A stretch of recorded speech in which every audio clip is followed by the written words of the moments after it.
台南嘉义的祖龙庙已经超过300年的历史。这届甲台南大学合作，创造1500甲赵祖龙将军相关的历史遗作，即卖等咧展出，欢迎乡亲来看展览。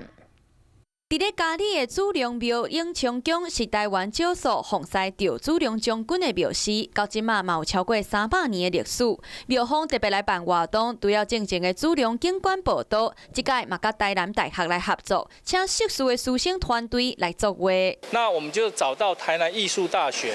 那由学生来帮我们画了一些相关于赵子龙的元素。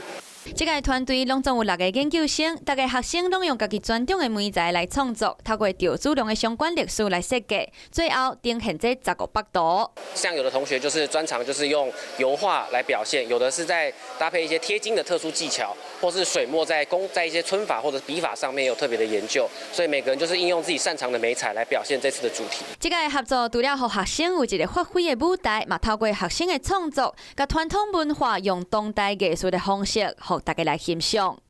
Hello， 我是林仙怡。想要抢先掌握最及时的新闻资讯吗？赶快订阅、按赞、开启小铃铛，锁定华视新闻 YouTube 频道。